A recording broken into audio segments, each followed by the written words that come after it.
Hands behind your back, Granny. That sweet little church lady act won't save you now. Officer, please, I didn't take that bracelet. Then explain why it was in your pocket.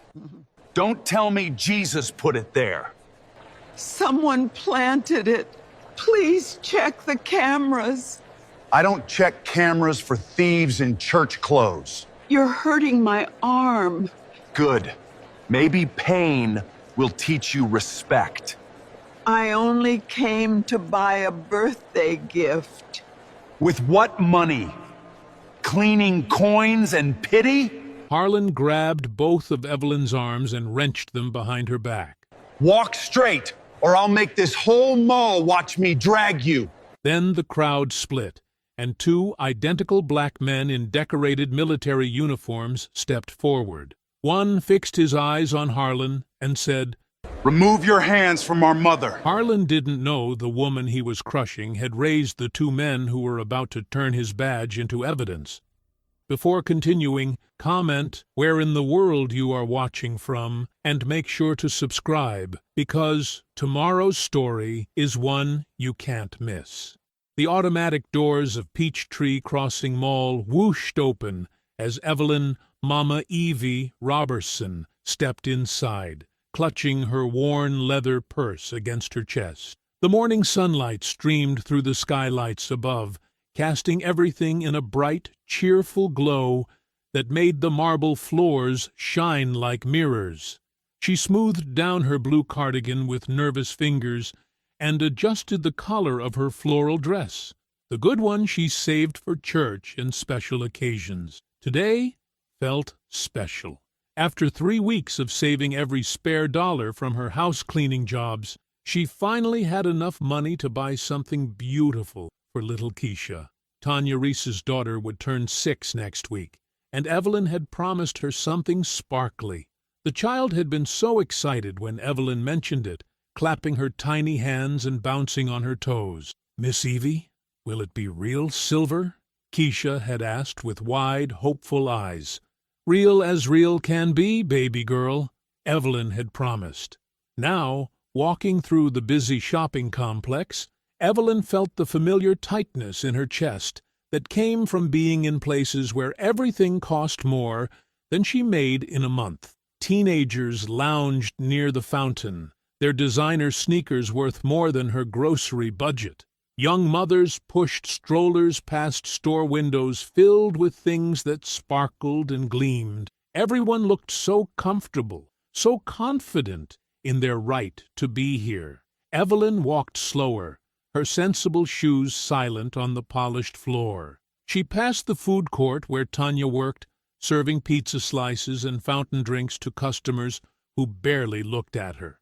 Through the window she could see Tanya wiping down tables with the same careful attention she brought to everything. That girl had come so far since the days when she and baby Keisha had nowhere to sleep. The jewelry store sat in the main corridor, its gold lettering spelling out Whitcomb Jewelers in elegant script. Through the glass windows, Evelyn could see gleaming display cases filled with diamonds, pearls, and precious metals that caught the light like trapped stars. Her mouth went dry, but she forced herself forward. The charm bracelet she'd seen in the window last week had been simple, just a thin silver chain with a tiny heart pendant.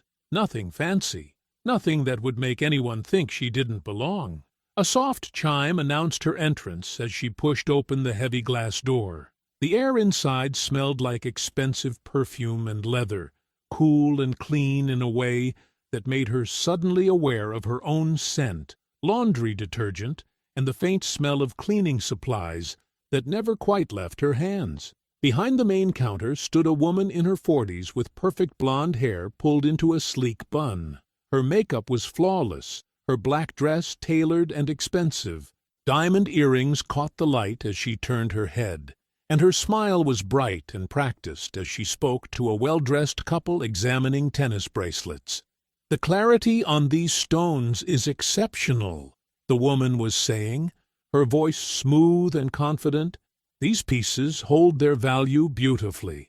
Evelyn waited near the entrance, not wanting to interrupt. She folded her hands in front of her and tried to look like she belonged, even though every instinct told her to turn around and leave. The couple at the counter laughed at something the saleswoman said, and the sound was light and carefree, the kind of laughter that came from people who never worried about money. More customers entered behind Evelyn, a younger woman with salon-perfect hair and a designer handbag, followed by an elderly white man in an expensive suit. The saleswoman's eyes swept past Evelyn as if she were invisible, focusing immediately on the new arrivals. "Good morning," the woman called out brightly. "I'll be right with you." Evelyn's cheeks burned, but she stayed quiet. She'd learned long ago that making a fuss only made things worse. Patient people got served eventually. Polite people got treated better than pushy ones. That's what her mother had taught her, and her mother's mother before that. The well-dressed couple finally made their selection, a tennis bracelet that probably cost more than Evelyn made in 6 months. They paid with a credit card, laughing and holding hands as they left the store. The saleswoman immediately turned to the younger woman with the designer bag. "What can I help you find today?" she asked warmly. Evelyn cleared her throat softly. "Excuse me, ma'am." The woman's eyes flicked toward her for just a moment, cold and assessing, before returning to the younger customer. "I'm sorry. I'll be with you in just a moment." But the moment stretched into 10 minutes, then 15. The younger woman tried on rings and necklaces, asking detailed questions about settings and warranties. The elderly man joined the conversation, apparently her father, discussing payment options and insurance. The saleswoman, her name tag read Darla Whitcomb, gave them her complete attention, pulling out additional pieces, offering champagne from a small refrigerator behind the counter. Evelyn's feet began to ache in her sensible shoes. She shifted her weight from one foot to the other, still clutching her purse. Inside was exactly $73, money scraped together from cleaning the Henderson house twice this month, from skipping her own lunch to save the meal money, from walking to the grocery store instead of taking the bus. Another customer entered, a middle-aged white woman in yoga clothes and expensive sneakers. Darla's face lit up immediately. "Mrs. Patterson, how lovely to see you. Did the necklace work perfectly for your daughter's graduation?" Evelyn's shoulders sagged slightly, but she didn't leave. Keisha was counting on her. That little girl had already lost so much in her short life. Her father, who left before she was born, the apartment they'd been evicted from, the months of sleeping in Tanya's car before Evelyn had helped them find stable housing.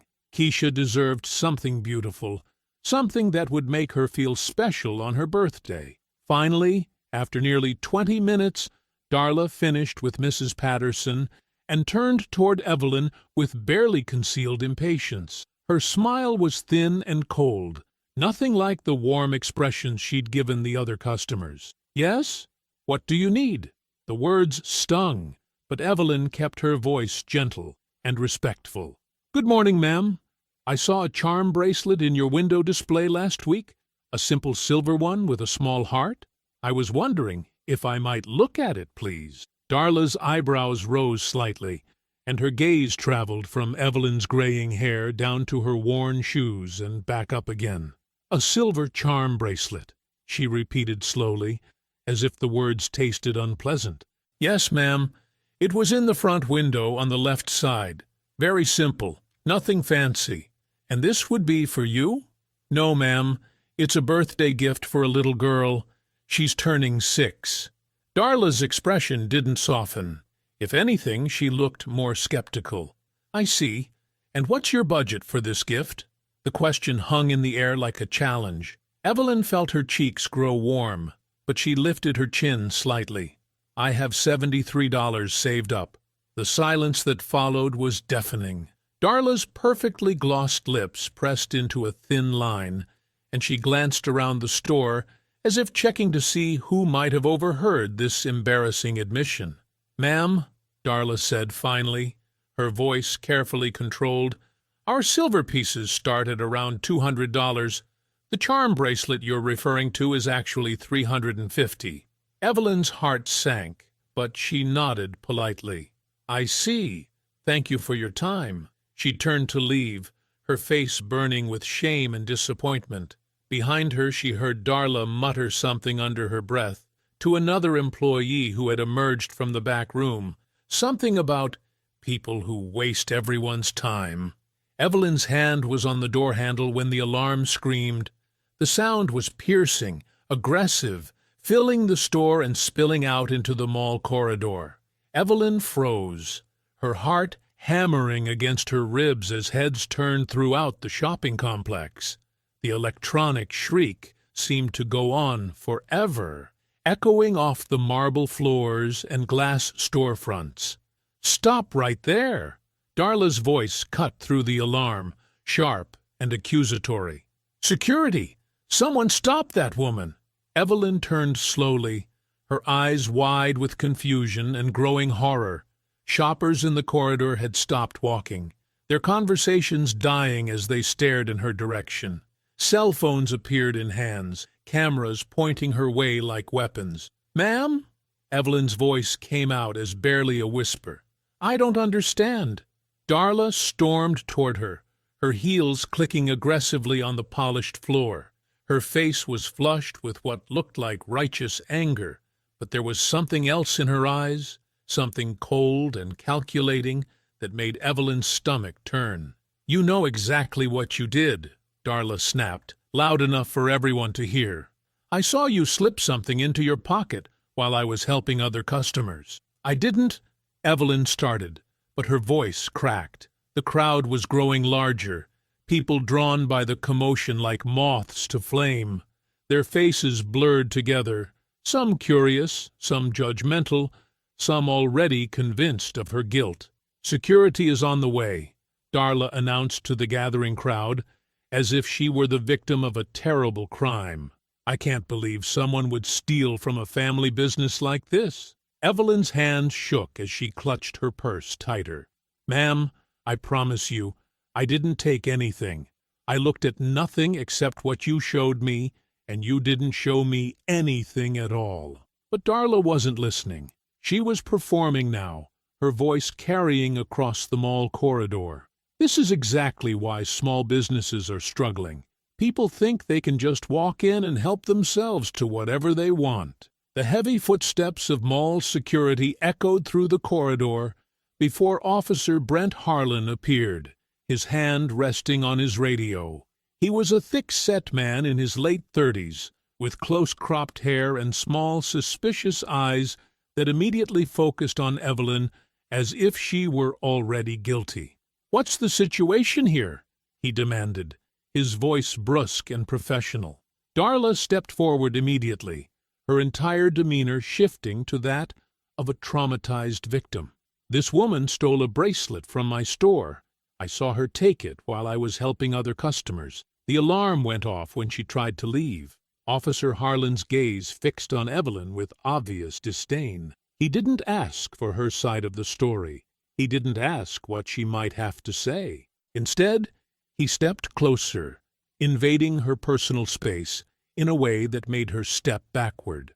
"Ma'am, I'm going to need you to empty your pockets and your purse," he ordered. Evelyn's voice trembled as she tried to explain. "Officer, I didn't steal anything. I came here to buy a gift for a little girl's birthday, but the bracelet cost too much money, so I left. I don't know why the alarm went off, but I promise you I didn't take anything." "Empty your pockets," Harlan repeated, louder this time, as if she were deaf or stupid. "Now." With shaking hands, Evelyn reached into the pocket of her cardigan. It was empty except for a tissue. She pulled it out and showed him, then did the same with her other pocket. Just her house key and a peppermint. "Your purse," Harlan demanded.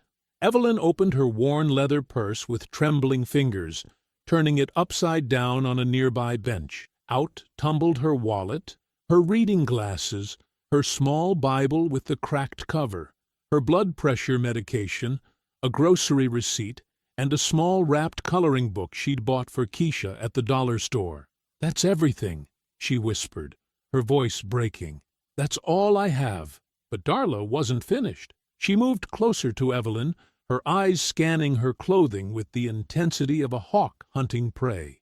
"Check her cardigan again," she instructed Officer Harlan. "I know what I saw." Harlan stepped forward and roughly patted down Evelyn's cardigan pockets again, his hands invasive and disrespectful. Evelyn stood perfectly still, tears beginning to gather in her eyes as the crowd watched her humiliation. "Nothing here," Harlan muttered, but Darla's face showed no surprise. Instead, she moved even closer to Evelyn, reaching toward the left side of her cardigan with deliberate precision.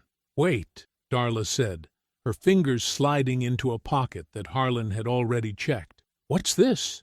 And from the depths of Evelyn's cardigan pocket, Darla withdrew a silver charm bracelet that gleamed under the mall's bright lights. Evelyn stared at the bracelet in complete shock, her mouth falling open. "That is not mine," she whispered, the words barely audible above the murmur of the crowd. The silver bracelet caught the overhead lights as it dangled from Darla's fingers, casting tiny reflections across the horrified faces of the gathering crowd. Evelyn stared at the jewelry in complete bewilderment, her mind struggling to process what had just happened. "That is not mine," she repeated, her voice stronger this time, but still trembling with shock. "I have never seen that bracelet before in my life." Officer Harlan's expression hardened immediately. Without warning, he grabbed Evelyn's left arm and yanked it roughly behind her back. The sudden movement sent a sharp pain shooting through her shoulder and down her spine. "Ow!" Evelyn cried out, the sound escaping her before she could stop it. The pain was immediate and severe, made worse by her arthritis and the awkward angle Harlan had forced her arm into. "Please, you're hurting me." "Ma'am, you need to cooperate," Harlan barked, twisting her arm higher behind her back.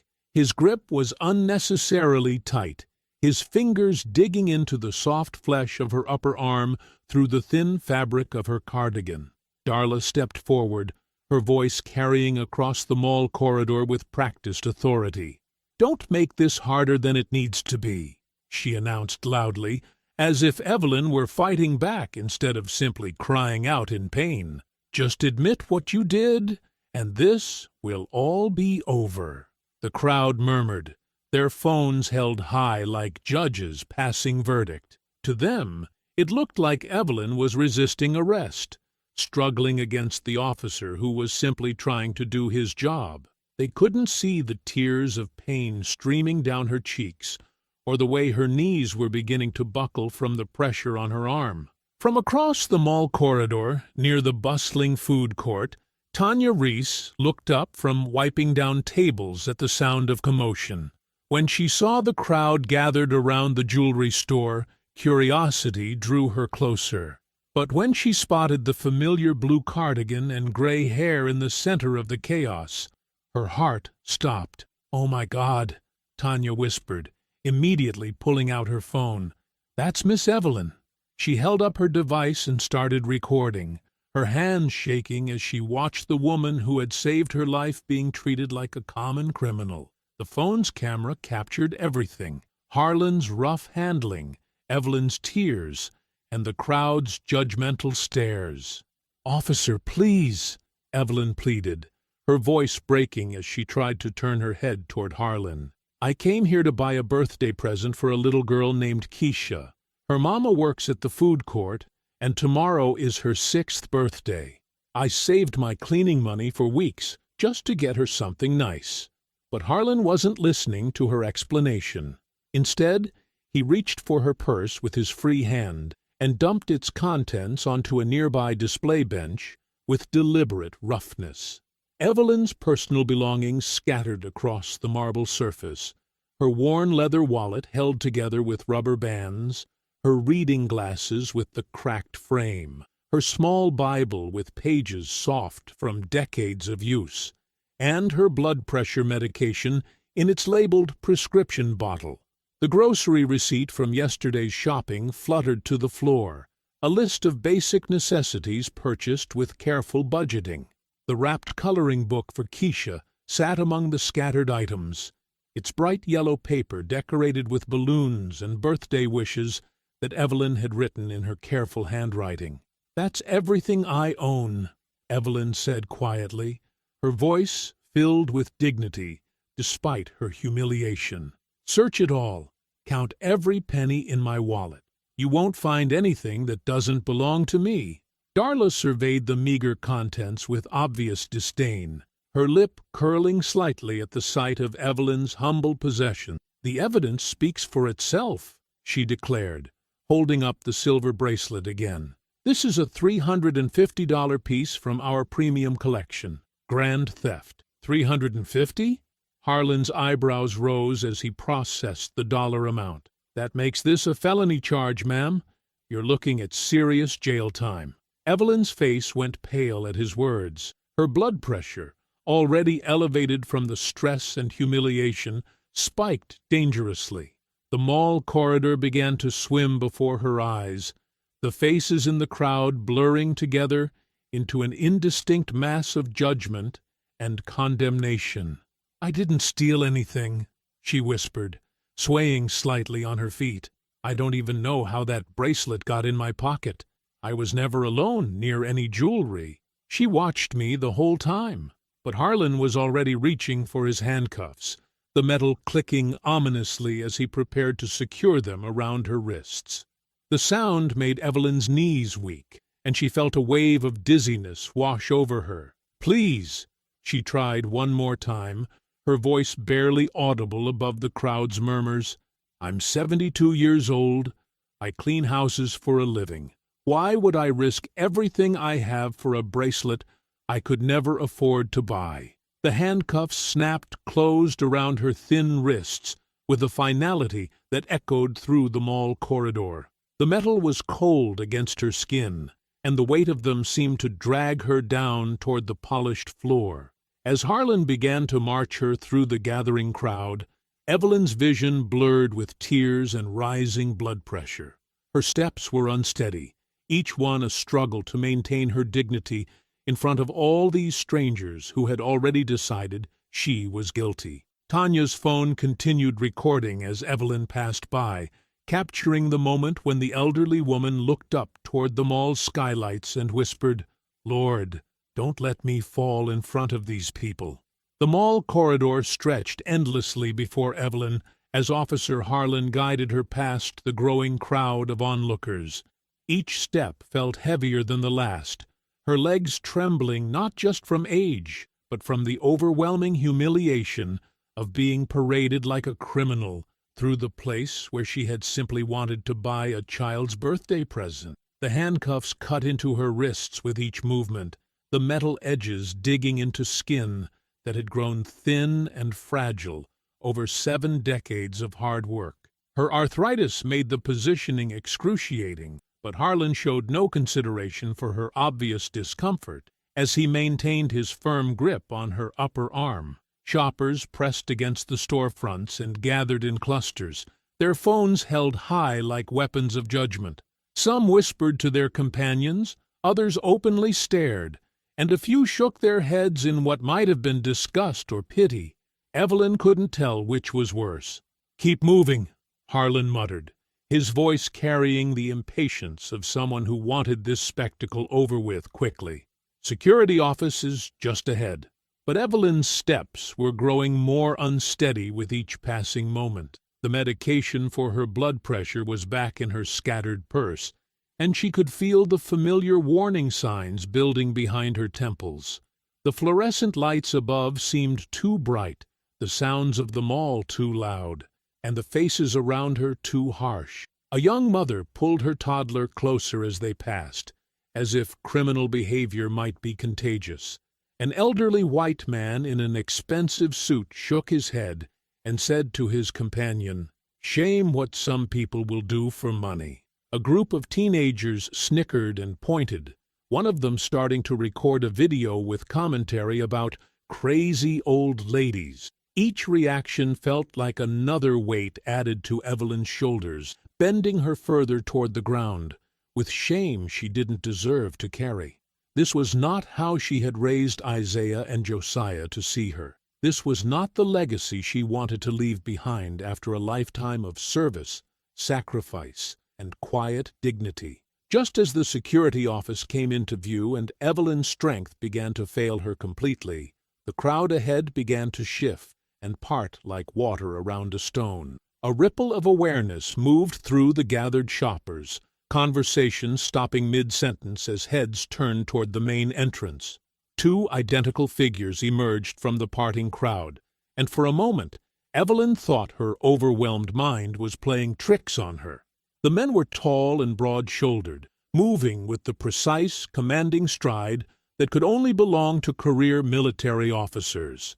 Their dress uniforms were immaculate, dark blue with crisp creases and gleaming brass buttons that caught the mall's fluorescent lighting. But it was their faces that made Evelyn's breath catch in her throat. Even after all these years, even though they had grown from scrawny teenagers into powerful men, she would have recognized those features anywhere. The same dark eyes that had looked up at her from makeshift cribs 25 years ago. The same stubborn jawline that had emerged during their teenage arguments. The same protective instincts that had led them to fight bullies in the schoolyard. Isaiah and Josiah Bell, her boys, her sons in every way that mattered, even though she had never given birth to them. The twins moved through the crowd with purpose, their military bearing commanding immediate respect from everyone around them. Shoppers stepped aside automatically, some recognizing the significance of the medals and ribbons displayed on their chests, others simply responding to the undeniable authority in their presence. Evelyn's knees nearly buckled as the reality hit her. They were here. After 2 years of overseas deployment, after months of wondering if she would ever see them again, they had somehow appeared at the exact moment when she needed them most. "Isaiah?" she whispered, her voice so quiet it was almost lost in the ambient noise of the mall. "Josiah?"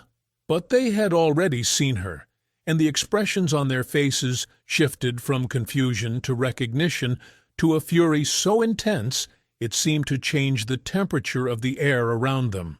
Isaiah's jaw tightened almost imperceptibly, his hands clenching at his sides. Josiah's eyes blazed with an anger that made several nearby shoppers instinctively step back. Josiah reached them first, his voice cutting through the mall corridor like a blade. "Take your hands off our mother." The words rang out with such authority and controlled rage that conversation stopped throughout the entire wing of the shopping center. Officer Harlan's grip on Evelyn's arm loosened slightly as he turned to face this unexpected challenge, his confidence wavering for the first time since the arrest had begun. "Excuse me?" Harlan said, trying to maintain his authoritative tone, but clearly rattled by the sudden appearance of 2 decorated military officers who were obviously not intimidated by his badge or his attitude. "You heard him?" Isaiah said, his voice calmer than his brother's, but somehow even more dangerous. He moved with the measured precision of someone accustomed to command, positioning himself so that he could see both Harlan and Darla, who had followed them from the jewelry store. "Remove your hands from our mother immediately."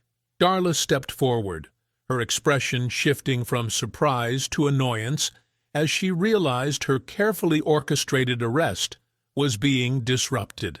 "This woman is under arrest for theft," she announced loudly, playing to the crowd that was now watching this confrontation with rapt attention. "Your relationship to her doesn't change the fact that she committed a crime." "What crime?" Josiah demanded, his voice rising slightly as his protective instincts took over. "What evidence do you have beyond your word against hers?"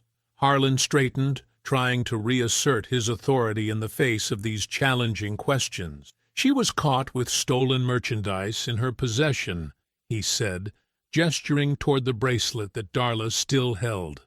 "That's all the evidence I need." "Is it?" Isaiah asked, his tone deceptively conversational.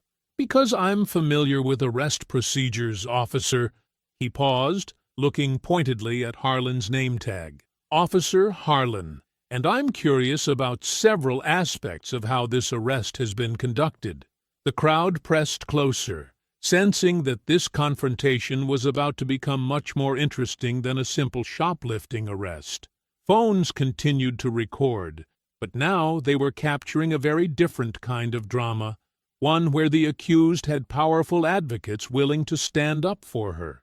Evelyn looked up at her sons through tears of overwhelming emotion, shame at being seen like this, relief that they were here, and a deep, abiding love that had sustained her through 25 years of single motherhood. They had grown into exactly the kind of men she had hoped they would become, strong, principled, and unwilling to let injustice go unchallenged. "Boys," she whispered, her voice breaking with emotion, "I didn't do anything wrong. I swear to you, I didn't steal anything."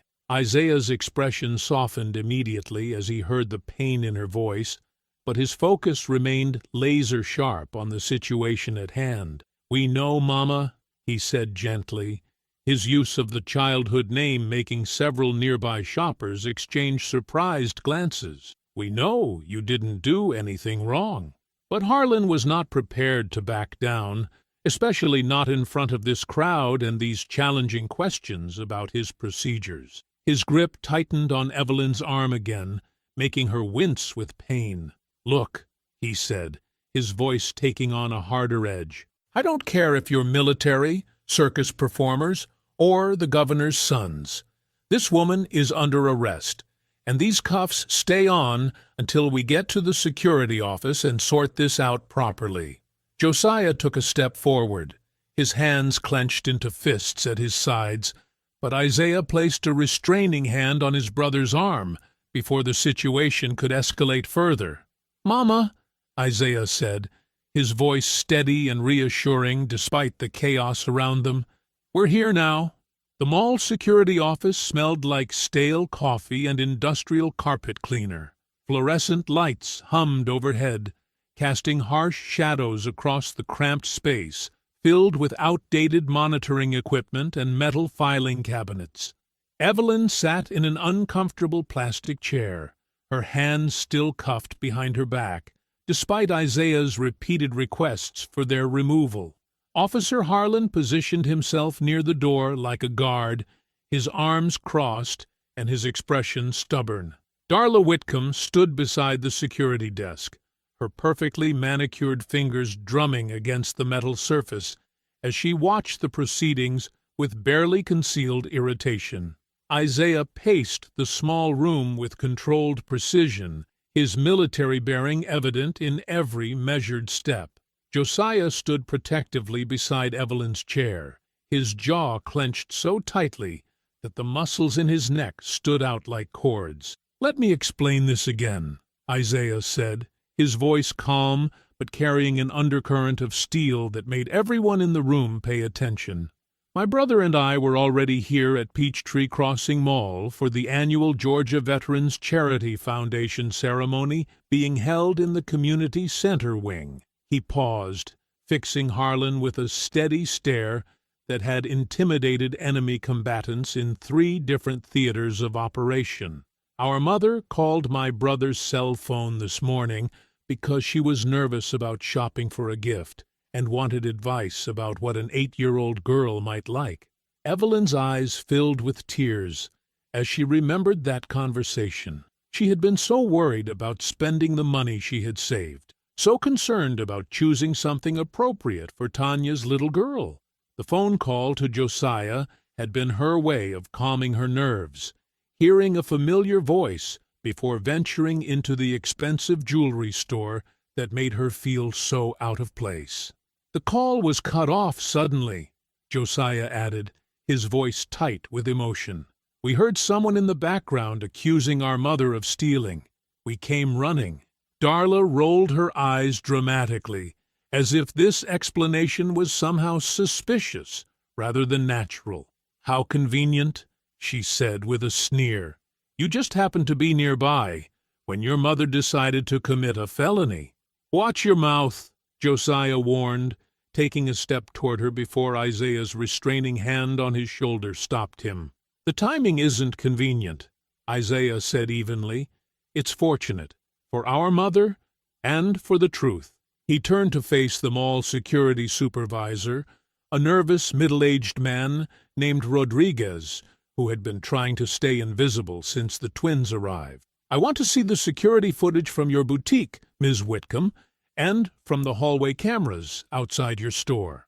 Darla's expression shifted almost imperceptibly, a micro-expression that Isaiah caught immediately.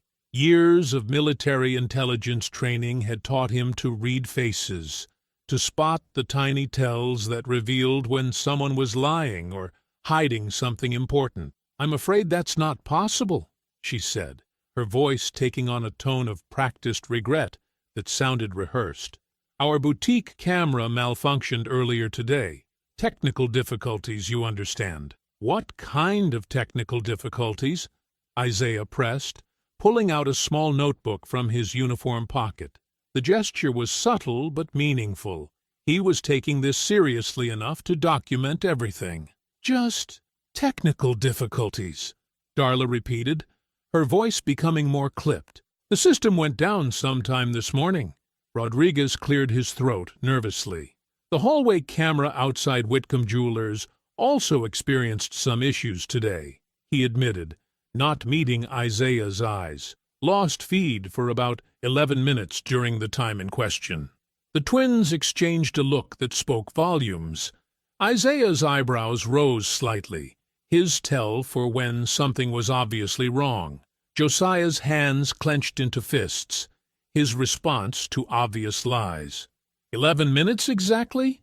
Isaiah asked, his tone deceptively casual. That's a very specific malfunction window. These things happen, Harlan interjected, clearly wanting to move the conversation along. Equipment fails. The important thing is, we recovered the stolen merchandise from the suspect's possession. The alleged stolen merchandise, Isaiah corrected sharply.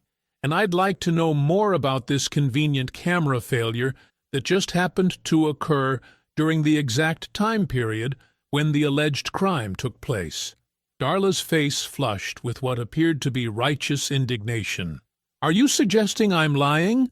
She demanded, her voice rising. I'm the victim here. This woman came into my store, stole from me, and now you're treating me like I'm the criminal. Nobody's treating you like anything, Josiah said, his voice dangerous. We're asking reasonable questions about some pretty suspicious circumstances. Suspicious? Darla's voice became shrill. The bracelet was found in her pocket. What more do you need? Are you saying I planted it there? The question hung in the air like a challenge, and Evelyn felt something cold settle in her stomach. There was something about the way Darla asked that question, too defensive, too specific, too much like someone who was trying to deflect suspicion by stating exactly what she had actually done. The physical evidence speaks for itself, Harlan said, moving to stand beside Darla in a show of solidarity. The bracelet was recovered from the suspect's cardigan pocket. That's all I need to proceed with charges. But how did it get there? Isaiah asked, his investigator's instincts fully engaged now. If the cameras aren't working, we only have Ms. Whitcomb's word about what happened in that store. My word should be enough, Darla snapped. I'm a respected businesswoman. I've been running this boutique for 5 years without a single problem. I don't need to lie about elderly thieves. The phrase hit Evelyn like a physical blow. Elderly thieves. The casual cruelty of it, the way Darla dismissed her as nothing more than a stereotype, brought back memories of other times when she had been looked down upon, other moments when her poverty had been treated as evidence of moral failing. But it was what came next that made Evelyn's blood run cold. Darla stepped closer to her chair, ostensibly to retrieve something from the security desk, but as she passed behind Evelyn, she leaned down and whispered just loud enough for Evelyn to hear, You should have stayed away from things that don't belong to you. The words hit Evelyn like a lightning bolt. That exact phrase, she had heard it before, years ago, in a context that had nothing to do with shoplifting or jewelry stores. It had been spoken by a woman from child services, a cold, professional voice on the other end of a phone line, telling Evelyn that she had no right to keep Isaiah and Josiah, that poor black women like her shouldn't try to claim children who belonged somewhere better. Evelyn's hands began to tremble behind her back. This wasn't random. This wasn't a simple case of mistaken identity or unfortunate circumstances. Somehow, impossibly, this woman knew about the twins' past, knew about the legal battle Evelyn had fought 25 years ago to keep her boys. The room seemed to spin around her as the implications hit home. This was personal. This was targeted. And somehow, Darla Whitcomb was connected to the people who had once tried to take her sons away from her. "Baby," Evelyn whispered, her voice so quiet that Isaiah had to lean down to hear her. Her eyes were wide with fear and recognition, and when she spoke, her words came out in a rush of terrified realization. "This woman knows something about when you were little." The police cruiser sat in the loading dock behind Peachtree Crossing Mall, like a metal vulture waiting to carry away its prey. Officer Harlan had insisted on moving Evelyn through the service corridors to avoid the growing crowd of shoppers who had heard about the arrest. Some had come to gawk. Others had come because they recognized the name Mama Evie from Tanya's rapidly spreading social media posts. Isaiah stood beside the police car, his military bearing rigid with barely contained fury. He had already made 3 phone calls, one to a military legal liaison, one to a civil rights attorney he knew from veterans advocacy work, and one to the base commander to inform him that 2 decorated Marine officers might need emergency leave to deal with a family crisis. Josiah paced back and forth like a caged tiger, his dress uniform still pristine, but his composure fraying at the edges. Every few seconds he would stop and stare at the mall's back entrance, waiting for his mother to emerge. "The attorney will meet us at the station," Isaiah said quietly. "Maria Santos. She handles civil rights cases and police misconduct. If this goes to trial, she'll fight."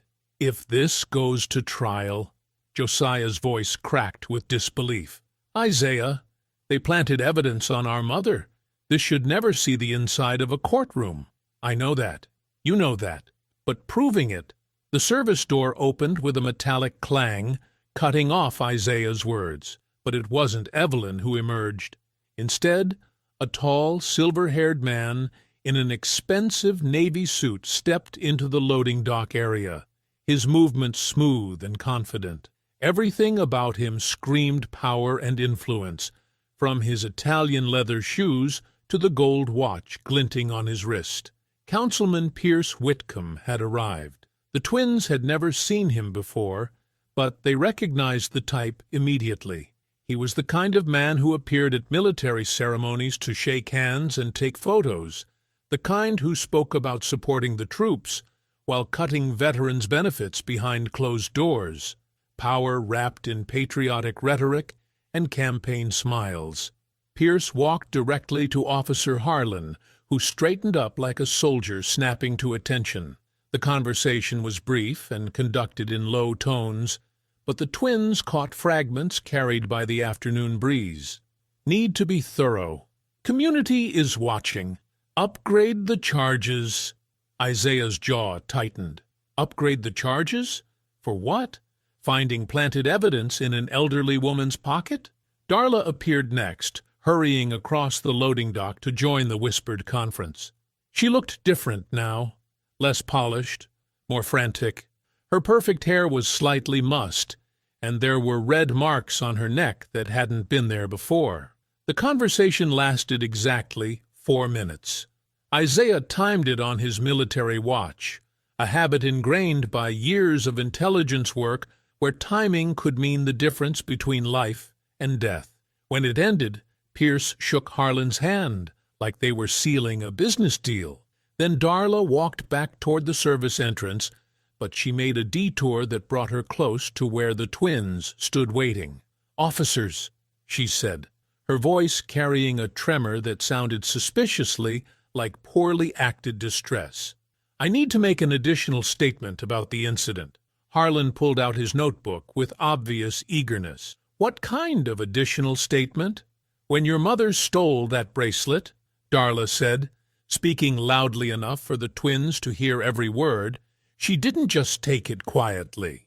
When I confronted her, she became violent. She shoved me against the jewelry display case and scratched my neck when I tried to stop her. The lie was so outrageous, so clearly fabricated, that Josiah actually laughed out loud, a harsh, bitter sound that echoed off the concrete walls. "You're lying," he said flatly. "Our mother wouldn't hurt a fly. She's 72 years old with arthritis in both hands. Are you calling me a liar?" Darla's voice rose to a theatrical pitch. "Look at my neck. Look at these scratches. Your mother did this when she attacked me."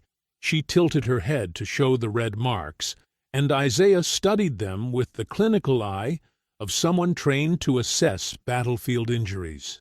The scratches were shallow, precise, and perfectly positioned for maximum visibility. They looked like they had been made with fingernails, but not in the desperate, irregular pattern that would result from an actual struggle. These were methodical, deliberate, self-inflicted. "Those are fresh," Isaiah said quietly. "Very fresh. Made within the last few minutes." "How dare you?" Pierce Whitcomb said, stepping forward for the first time. His voice carried the authority of someone accustomed to being obeyed without question. "Are you suggesting Ms. Whitcomb injured herself? That's a serious accusation to make against a respected member of this community. As serious as falsely accusing our mother of assault?" Josiah shot back, taking a step toward Pierce that made Harlan's hand drift toward his weapon. "Your mother," Pierce said the word like it tasted bitter, "committed theft and assault. The evidence speaks for itself. And I would suggest, gentlemen, that military uniforms don't frighten people in positions of authority. Not in this town." The threat was subtle but clear. Pierce Whitcomb was a man who could make problems for military careers, who had connections that reached into places where decorated service records could suddenly develop complications. Officer Harlan had already begun rewriting his report, upgrading the charges based on Darla's new statement. Simple theft became theft and assault. Evelyn's confused protests in the security office became combative behavior and resistance to arrest. "This is insane," Josiah said, his voice rising dangerously. "You people are manufacturing crimes out of thin air." "Josiah!" Isaiah's voice carried a warning, but his brother was past the point of military discipline. "No, Isaiah. They're railroading her. They're adding charges like items to a grocery list." "Major Bell," Pierce's voice cut through Josiah's anger like ice, "I suggest you control yourself. Threatening behavior toward civilians reflects poorly on the uniform you wear." "I'm not threatening anyone," Josiah said through gritted teeth. "I'm stating facts, and the fact is that you people are framing an innocent woman." The service door opened again, and this time Evelyn emerged, walking slowly between two officers. She looked smaller somehow, diminished by the handcuffs and the institutional fluorescent lighting that followed her out into the afternoon sun. Her blue cardigan was wrinkled, her floral dress disheveled from the search and processing. When she saw her sons waiting by the police car, her face crumpled with shame and relief in equal measure. "Baby, don't," she said to Josiah, who had started toward her with his hands outstretched. "Don't ruin your life over me. Don't let them hurt your career." The words hit Josiah like physical blows. Here was the woman who had sacrificed everything to raise them, begging them not to sacrifice anything for her. It was exactly backward, exactly wrong, and exactly what Evelyn would do. "Mama, we're not going anywhere," Isaiah said firmly. "We're going to fix this." "There's nothing to fix," Pierce said smoothly. "Justice is taking its course. Your mother will have her day in court, where she can present her side of the story to a jury of her peers." As the officers helped Evelyn into the back of the police cruiser, Pierce Whitcomb watched with satisfaction. He had turned a simple shoplifting arrest into something more serious, something that would keep the old woman quiet and send a message to anyone else who might cause problems for his family's interests. The car pulled away from the loading dock, carrying Evelyn toward the county jail. Isaiah watched it disappear around the corner of the mall, his mind already working through legal strategies and evidence chains.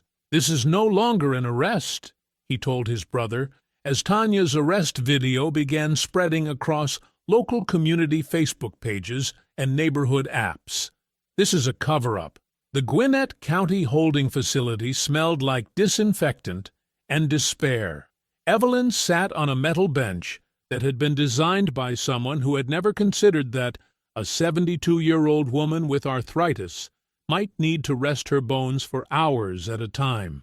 The fluorescent lights above hummed with the persistence of mosquitoes, casting everything in a sickly white glow that made her brown skin look gray and tired. Her blood pressure medication remained locked in her purse somewhere in the evidence room, along with her Bible and the little coloring book she had bought for Tanya's daughter. The booking officer had asked her medical questions with the enthusiasm of someone reading a grocery list. High blood pressure? Check. Arthritis? Check. Any allergies?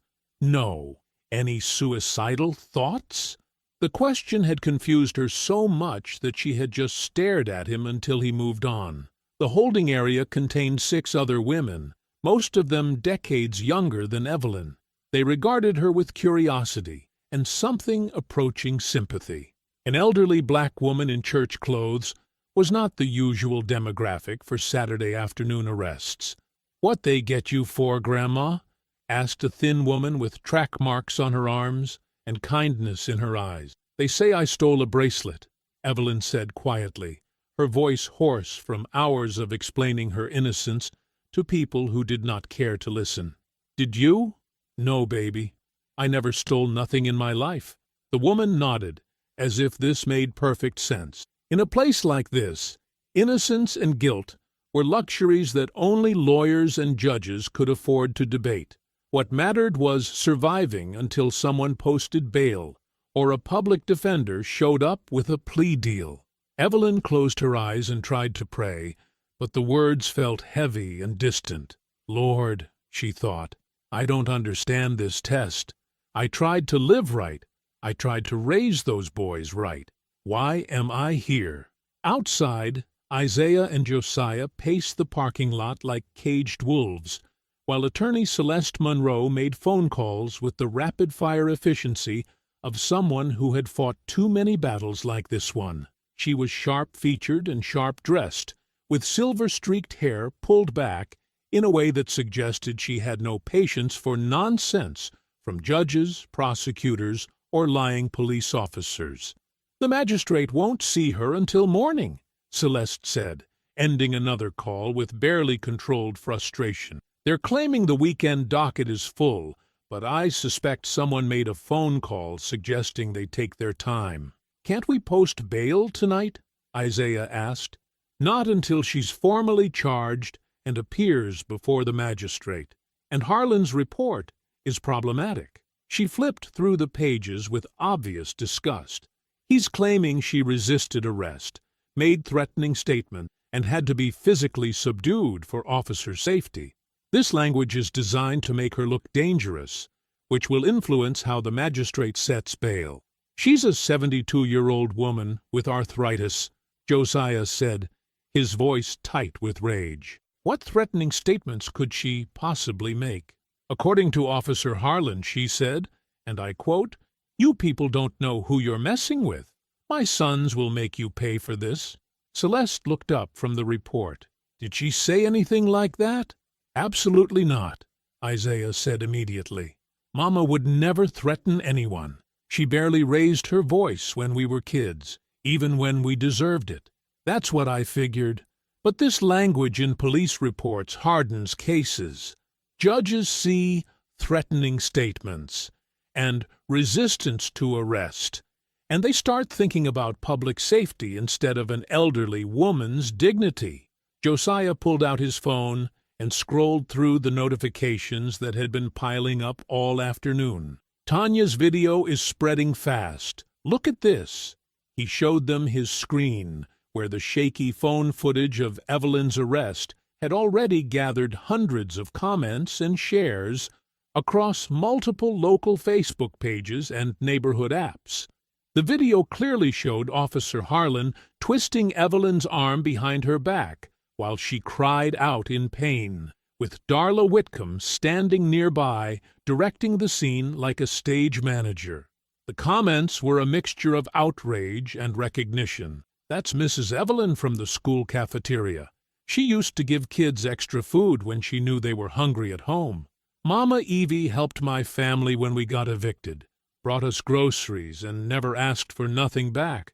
This woman raised those twin boys who joined the Marines. She's been taking care of people in this community for 30 years. Look how they're treating her. That cop is hurting her on purpose. I know her from Mount Olive Baptist. Sister Evelyn never hurt a fly. This is wrong. But mixed in with the support were uglier comments. If she didn't steal nothing, why did they find it in her pocket? These people always cry racism when they get caught. The store manager wouldn't lie about something like this. Isaiah read through the comments with the analytical eye of someone trained to assess intelligence reports. The community support was building, but so was the narrative that Pierce Whitcomb and Darla were trying to construct. Evelyn was becoming a symbol, and symbols were dangerous things to be in a world where powerful people had reputations to protect. We need more than community support, he said. We need evidence. I've already filed motions for all available security footage, Celeste said, but given the convenient malfunctions, I'm not optimistic.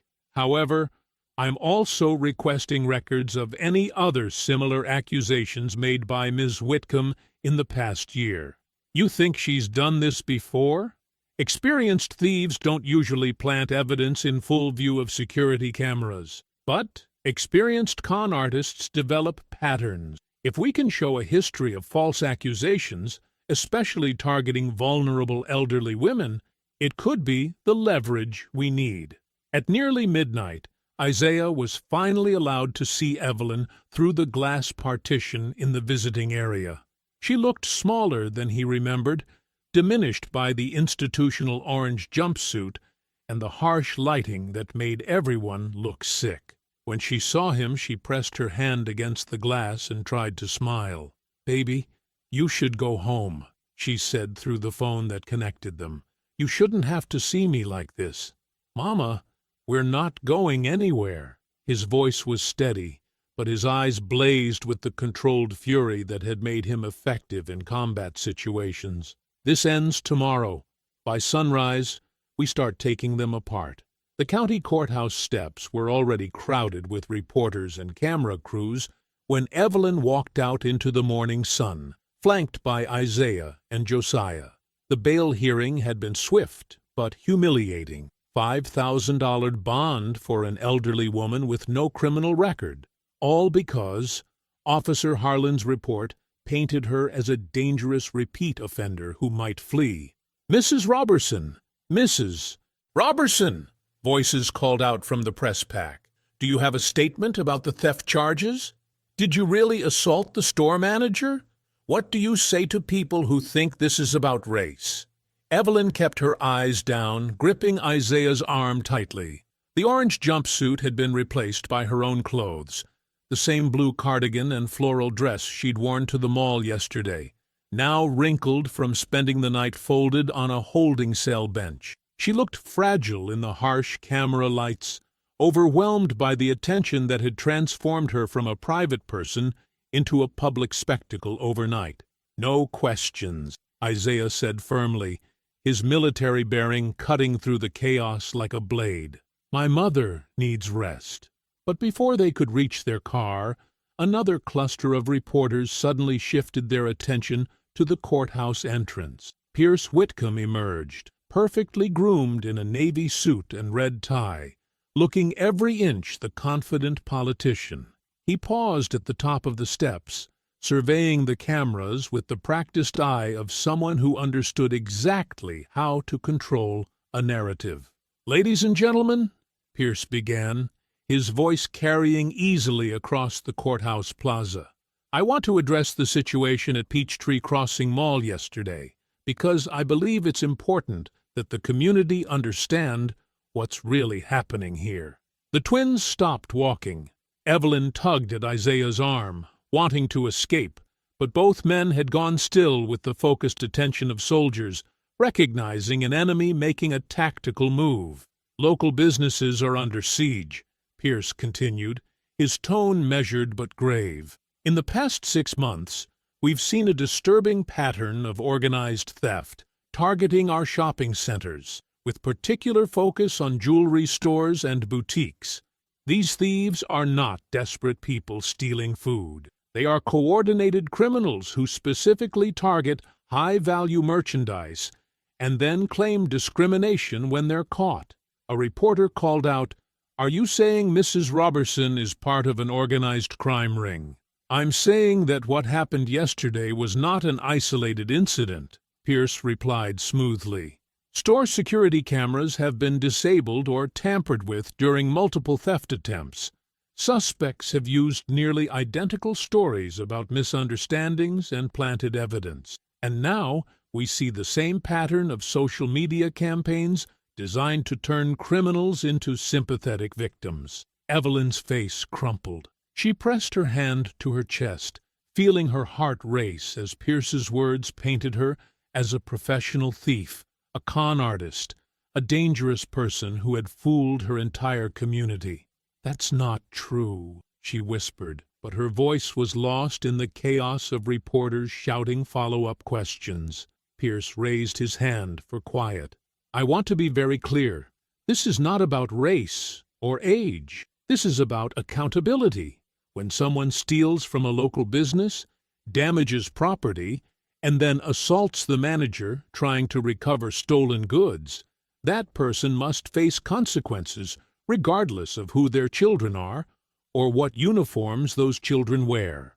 The calculated cruelty of that last line hit like a physical blow. Pierce wasn't just attacking Evelyn, he was deliberately diminishing Isaiah and Josiah's military service, reducing their accomplishments to irrelevant details that couldn't excuse their mother's supposed crimes.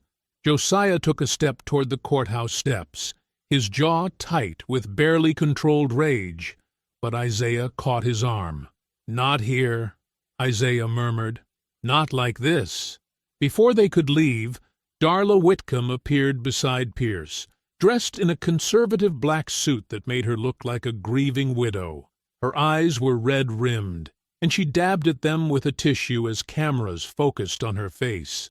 "I hate that this has become so public," Darla said, her voice catching with practiced emotion. "I never wanted to press charges. I tried to handle it quietly, but when that woman pushed me and scratched my arm while trying to escape with the bracelet, I had no choice." She rolled up her sleeve to show a thin red mark on her forearm, a mark that could have come from anything, but looked dramatic under the camera lights. "I've worked in retail for 15 years, Darla continued. "I've never had someone become violent like that. It was terrifying. And now my family is getting death threats because people think I'm lying about what happened." The lie was so smooth, so believable, that several reporters nodded sympathetically. Darla had transformed herself from aggressor to victim, from the person who planted evidence to the innocent businesswoman traumatized by a violent criminal. "My heart goes out to those young men," she added, glancing toward the twins with perfectly calculated pity. "They're clearly good people who served our country, but they weren't there yesterday. They didn't see what I saw, and it's heartbreaking that their mother's choices are now affecting their reputations. The press conference was a masterpiece of manipulation. Pierce and Darla had taken every element that made Evelyn sympathetic: her age, her son's service, the community support, and flipped them into reasons why her guilt was more tragic, not less likely. 30 minutes later, they sat in Tanya Reese's small apartment 3 blocks from the courthouse, the blinds drawn against the reporters who had followed them. Tanya had taken the day off from her food court job to help, and her 6-year-old daughter was staying with neighbors to keep the apartment quiet. Celeste Monroe spread papers across Tanya's kitchen table, while Evelyn sat in the corner chair, looking defeated. The recorded press conference played on Tanya's laptop, and each replay seemed to drain more fight from Evelyn's shoulders. "Turn it off," Evelyn said quietly. "Please." "We need to study their strategy," Celeste replied, but she closed the laptop. "They're trying to control the narrative before we can present evidence." "What evidence?" Evelyn asked bitterly. "The cameras were broken. They found the bracelet in my pocket. That man just told the whole world I'm a career criminal who attacks people." "Mama, you know that's not true," Josiah said, kneeling beside her chair. "Knowing and proving are different things, baby." Evelyn's voice was flat, exhausted. "Maybe I should just take whatever plea they offer, plead guilty to something small, and make this whole thing disappear." "Absolutely not," Isaiah said firmly. "I'm 72 years old. I've been poor my whole life. Poor people learn when to lower their eyes and move on. Fighting back just makes things worse." "You didn't teach us that," Josiah said, his voice intense. "You taught us to stand up. You taught us that right is right, no matter who says different. I taught you that because I wanted you to have a life better than mine. But this is my life. This is what happens to people like me." Tanya, who had been quiet throughout the conversation, suddenly spoke up from the kitchen where she was making coffee. "Mrs. Evelyn, you remember when I was sleeping in my car with baby girl? Remember how you brought us food every day and never made me feel ashamed?" Evelyn looked up. "That was different." "No, ma'am, it wasn't. You told me that sometimes the world tries to convince good people they deserve bad treatment. You said the most important thing was not to believe those lies." Tanya came over and sat on the couch arm. "You saved my family. You didn't lower your eyes then." Isaiah stood and began pacing the small living room. "This case has to grow bigger, Mama, because if Darla planted that bracelet on you, she's probably done it to other people who couldn't fight back." Celeste looked up from her papers. "Isaiah's right. The security camera malfunctions, the smooth operation, Pierce Whitcomb's immediate involvement. This feels like a system, not a single incident." Her phone rang, interrupting the conversation. She answered quickly, listened for several minutes, then hung up with a grim smile. "That was my investigator. The court records I requested came through." She shuffled through a stack of documents. "In the past 14 months, Darla Whitcomb has filed theft accusations against 3 other women at her boutique. All black, all over 65. All cases resulted in plea bargains or fines because the defendants couldn't afford extended legal battles." The room went silent. Evelyn's hands trembled as the implications sank in. "The security cameras malfunctioned during all 3 incidents," Celeste continued, "and Pierce Whitcomb made donations to the Police Benevolent Fund within days of each case being resolved." Tanya whispered, "She's been hunting old ladies." Isaiah stopped pacing. "What were their names?" Celeste Monroe's law office occupied the 2nd floor of a narrow brick building downtown, wedged between a bail bondsman and a check-cashing store. The waiting room held 4 mismatched chairs and a coffee table stacked with legal aid pamphlets. Her actual office wasn't much larger, but the walls were lined with law books and framed certificates that spoke of decades fighting for people who couldn't afford better representation. Isaiah, Josiah, and Evelyn sat across from Celeste's desk while she spread the court documents like puzzle pieces across the scratched wooden surface. The afternoon sun slanted through the single window, casting shadows over the papers that detailed 3 separate cases against elderly black women at Whitcomb Jewelers. Dorothy Washington, age 68, Celeste read from the first file, accused of stealing a gold chain last February.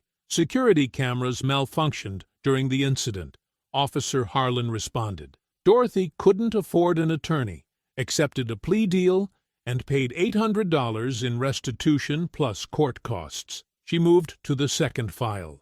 Bernice Collins, 71 years old, accused of concealing a pair of earrings in her coat sleeve. Same story. Broken cameras, Officer Harlan, immediate pressure to settle. Bernice worked part-time at the Kroger deli to supplement her Social Security. After the arrest, Kroger fired her for having theft charges on her record. Evelyn's face grew paler with each name. She gripped the arms of her chair, her knuckles showing white against her dark skin. The third victim is Ruth Hendricks, age 65, Celeste continued, accused of switching price tags on a bracelet. Ruth insisted she was innocent, but the stress of fighting the case gave her a heart attack. She accepted the plea deal from her hospital bed rather than face trial. Isaiah leaned forward, studying the dates. All within 14 months, all the same pattern. And look at this! Celeste pointed to a notation in each file. Pierce Whitcomb made campaign donations to the Police Benevolent Association within a week of each case being resolved. Not huge amounts, $500 to $1,000 each time. Just enough to look like civic support, not bribery. Josiah's hands clenched into fists on his knees. They've been hunting grandmothers for sport. It's worse than that, Celeste said grimly. They targeted women who fit a specific profile. Elderly, black, modest income, shopping alone. Women who would be too embarrassed to fight back, too poor to hire lawyers, too isolated to generate public support. Evelyn finally spoke, her voice barely above a whisper. But why me? I barely had enough money for a child's bracelet. What did they gain? Practice, Isaiah said, the military strategist in him analyzing the enemy's tactics. Each case taught them how to refine the system, how to pick victims, how to plant evidence, how to pressure quick settlements. Dorothy Washington shopped at that boutique for years, Celeste added, checking her notes. She told the public defender that Darla knew her by name, knew she was a regular customer. That's what made the accusation so devastating. Someone she trusted turned on her. Evelyn closed her eyes. Ruth Hendricks goes to my church. She had that heart attack right after her arrest. We all thought it was just her age and stress from her husband's death. We never knew. She never told anyone about the charges, Celeste confirmed. The shame kept her quiet, just like they planned. Josiah stood up abruptly, his chair scraping against the floor. I'm done listening to this. We need to go to that mall right now and put Darla's face on the evening news. Let her explain why she's been framing senior citizens. And accomplish what? Isaiah asked sharply. Getting yourself arrested? Giving them ammunition to claim we're intimidating witnesses? Sometimes intimidating the right people is exactly what you need to do. This isn't Baghdad, Josiah. We can't kick down doors and demand answers. We need evidence that survives cross-examination in court.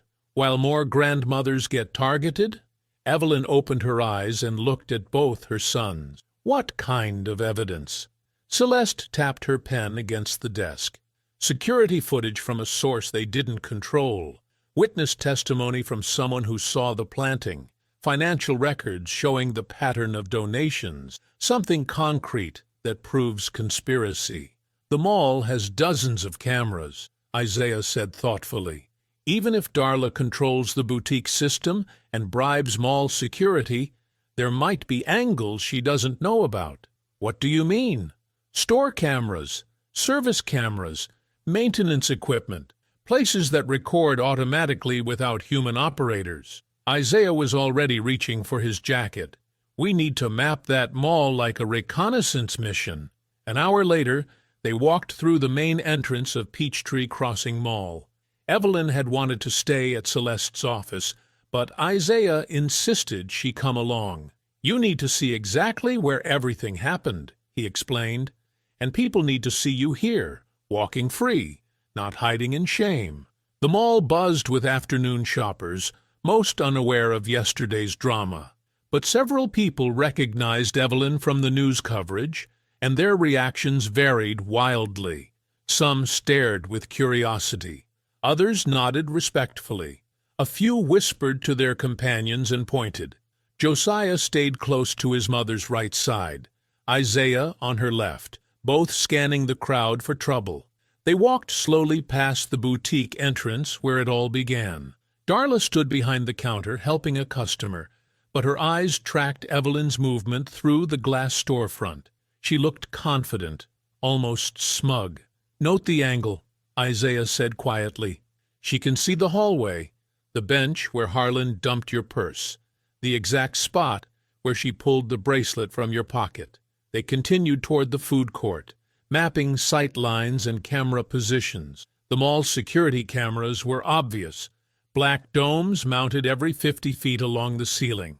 But Isaiah noted smaller devices, the promotional cameras at the children's play area, the loss prevention systems in individual stores, the maintenance monitoring equipment near service corridors. There, he pointed to a narrow hallway beside the food court. Service entrance? Every mall has maintenance cameras to monitor after-hours access. They approached the hallway cautiously. A woman in gray coveralls was mopping near the service door, her cart blocking most of the corridor. She was middle-aged, Latina, with careful eyes that missed nothing. As they got closer, the woman glanced up and immediately recognized Evelyn. Her expression shifted from neutral to sympathetic, then to something that looked like fear. Josiah stepped forward, his voice gentle. "Excuse me, ma'am. We're just looking around, trying to understand what happened yesterday." The woman continued mopping, but her movements became tense. She looked over her shoulder toward the main corridor, then back at Josiah. Finally, she moved closer to him, close enough that her voice wouldn't carry beyond the service hallway. "I saw her put it in your mama's pocket," she whispered. Josiah's heart hammered against his chest. He glanced quickly at Isaiah, then back at the woman whose hands trembled around her mop handle. "What's your name, ma'am?" Josiah asked softly. "Marisol. Marisol Vega." Her voice was barely above a whisper. She kept looking toward the main corridor like someone might appear at any moment. "I clean this section every day. I was right there by the jewelry store, emptying trash cans." Isaiah stepped closer, his voice calm and reassuring. "Marisol, what exactly did you see?" The lady in the white hair came out of the store. "Your mama. She looked sad, like she couldn't afford what she wanted." Marisol's English was careful, precise. Then that woman from inside, the manager, she came running after her. But before she started yelling, Marisol paused, wiping her hands on her coveralls. "Before she started yelling about stealing, I saw her bump into your mama, real quick, like an accident. But it wasn't no accident." Evelyn spoke for the first time since they'd entered the hallway. "You saw her put something in my pocket?" "Yes, Senora. She brushed against your sweater, and her hand went into your pocket, fast. Then she stepped back and started screaming that you stole something." Marisol's voice grew stronger with each word. "I knew it was wrong, but Why didn't you say anything?" Josiah asked, though his tone held no judgment. Marisol looked down at her mop bucket. "Because that man, the councilman who came yesterday, Pierce Whitcomb, he got my cousin fired last year for complaining about overtime pay, and he told the managers here that workers who cause trouble might have their papers checked real careful." Isaiah's jaw tightened. "Papers? I've been here 15 years. Legal. But there was a mix-up with my green card renewal a few years back. Everything got sorted, but there's still some confusion in the computer system. People like him, they find ways to use that confusion against you. The fear in her voice was raw, honest. Evelyn reached out and touched Marisol's arm gently. Mija, I understand. I've been poor my whole life. I know what it means to keep your head down to keep your job. But your job shouldn't depend on watching innocent people get framed, Josiah said, his anger building. That's not keeping your head down. That's letting evil win. Isaiah shot his brother a warning look. Josiah. No, Isaiah. This woman saw the truth, and she's being terrorized into silence by the same people who are trying to destroy Mama. Marisol's eyes filled with tears. You think I don't know that? You think I wanted to watch them hurt your mama? But I got 3 kids. My husband drives a delivery truck. We can't survive if I lose this job. We can protect you, Isaiah said firmly. Our attorney can file papers to prevent retaliation. We can document the threats. You can't protect me from people who control the contracts for half the businesses in this city, Marisol interrupted. You don't understand how deep this goes. She glanced toward the main corridor again, and her face went white. A security guard was walking toward them, tall, thin, nervous-looking. His name tag read Lennox Grady. Problem here? Grady asked, but his voice carried more anxiety than authority. Marisol immediately started pushing her cart toward the service door. No problem, just finishing up. Ma'am? Isaiah called after her. Please, we need your statement. But Marisol was already at the door, fumbling with her keys. She looked back once, her expression torn between guilt and terror. I'm sorry, she whispered. I'm so sorry. The service door slammed behind her. Grady watched her go, then turned back to the Bell family. Y'all need to move along. This is a restricted area. We're just talking, Josiah said, his voice hard. Well, talk somewhere else. Mall policy. Isaiah put a hand on Josiah's arm. Let's go. They walked back toward the main corridor in tense silence, Grady trailing behind them until they reached the food court.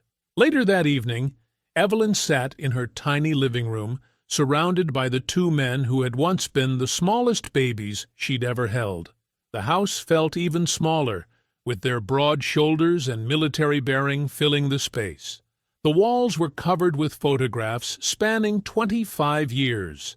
Isaiah and Josiah in mismatched school uniforms from the thrift store, graduation pictures in borrowed caps and gowns, their military academy photos, backs straight and faces proud, recent pictures from their deployments, both in desert camouflage, medals gleaming. Each photo represented a sacrifice Evelyn had made, extra shifts to buy school supplies, skipped meals to pay for their field trips, second-hand everything so they could have something. Isaiah sat on the worn couch beside her, studying a photo of himself and Josiah at their high school graduation. They were flanking Evelyn, all 3 beaming despite the cheap camera and faded colors. Mama, Isaiah said quietly, that woman today, Marisol, she's the key to everything. If we can get her testimony. Baby, you heard what she said. These people got power over her whole life. Josiah paced across the small room, his frustration filling every corner. So we just let them win? We let them keep targeting grandmothers because one witness is scared? I'm not saying that. Then what are you saying? Evelyn stood up slowly, her joints protesting after the stress of the last 2 days. She walked to the mantel and picked up a photo of the twins in their dress blues from Isaiah's promotion ceremony. I'm saying I raised soldiers, not shields. Don't let my trouble destroy you.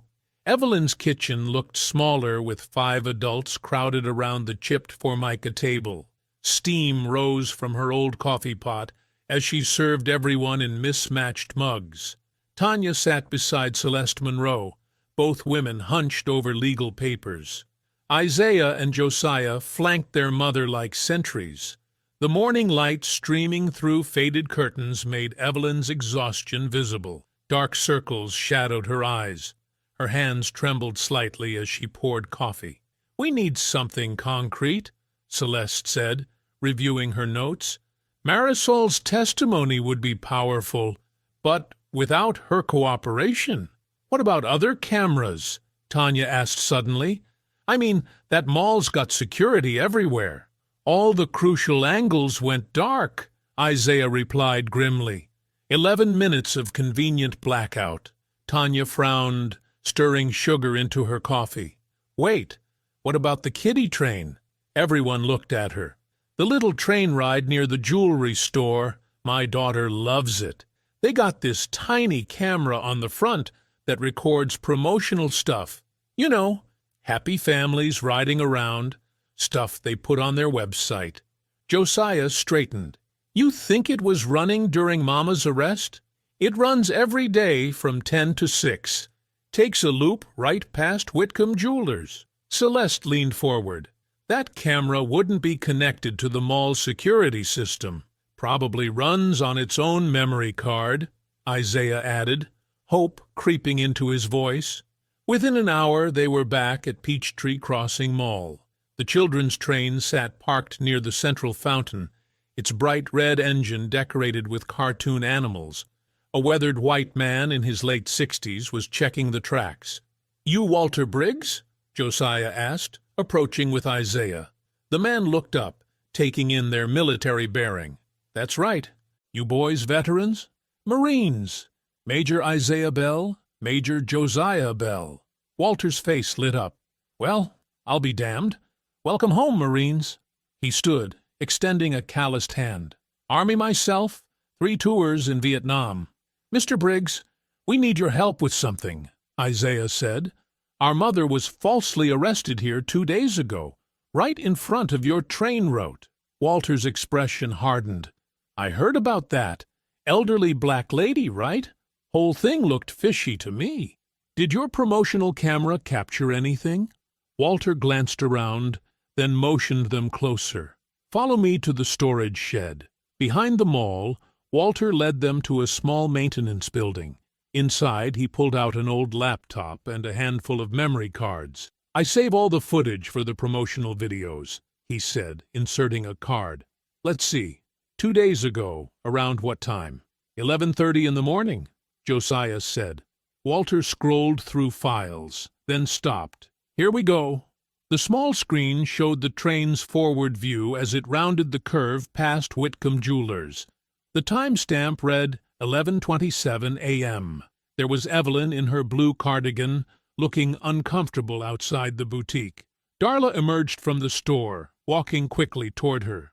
"Can you slow it down?" Isaiah asked. Walter adjusted the playback speed. The footage became crystal clear. Darla approached Evelyn, gesturing angrily. Then, as she stepped closer to point toward the store entrance, her right hand brushed against Evelyn's left side. The motion was subtle but deliberate. "Son of a bitch," Walter muttered. "She planted something on that poor woman." "Can you make copies?" Celeste asked, appearing beside them, already burning one to disk. 2 hours later, Celeste stood before Judge Henderson in an emergency hearing. The courtroom was packed with supporters wearing "Justice for Mama Evie" T-shirts. "Your Honor, this video evidence clearly shows the alleged theft was a fabrication," Celeste argued, playing the footage on the courtroom's display screen. The crowd murmured as Darla's deliberate motion played in slow motion. Pierce Whitcomb's attorney, a sharp-dressed man named Davidson, rose immediately. "Your Honor, this footage has clearly been tampered with. The metadata shows multiple digital alterations." "That's impossible," Celeste protested. "Mr. Briggs saved this directly from his camera's memory card." "Digital timestamps can be manipulated by anyone with basic computer skills," Davidson countered smoothly. "We believe the defendant's military connections provided access to sophisticated equipment." Judge Henderson examined the technical report Davidson submitted. "The metadata analysis does show irregularities." "This is ridiculous." Isaiah said under his breath. But worse was coming. Davidson called Lennox Grady to the witness stand. The nervous security guard avoided eye contact with the Bell family as he swore his oath. "Mr. Grady, did you witness the incident at Whitcomb Jewelers 2 days ago?" "Yes, sir. I was doing my rounds when I seen the old lady slip that bracelet into her sweater." "You saw Mrs. Robertson steal the bracelet?" "Clear as day. She looked around first, then grabbed it when she thought nobody was watching." Evelyn's face crumpled. She gripped Isaiah's hand so tightly her knuckles went white. Celeste cross-examined aggressively, but Grady stuck to his story despite obvious nervousness. Judge Henderson denied the motion to dismiss.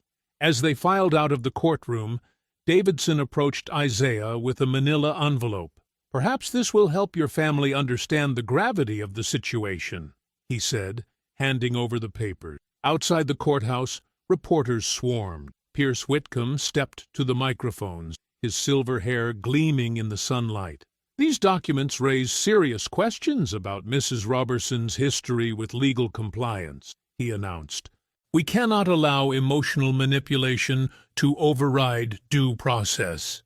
Isaiah tore open the envelope as cameras flashed around them. His face went deadly pale as he read the child welfare document dated 25 years ago. The papers claimed Evelyn had illegally obtained custody of Isaiah and Josiah through fraudulent means.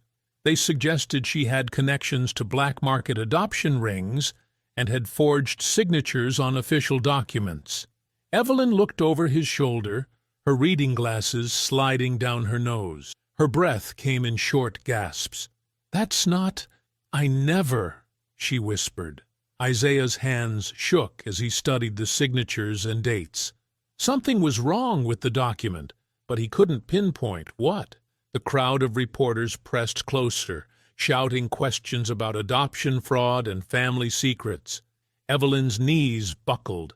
Josiah caught her before she fell, his face twisted with rage and desperation. Isaiah looked up from the papers, his voice barely audible above the chaos. "Someone wanted us buried before we could walk." Celeste's law office felt smaller, with 4 people crowded around her desk.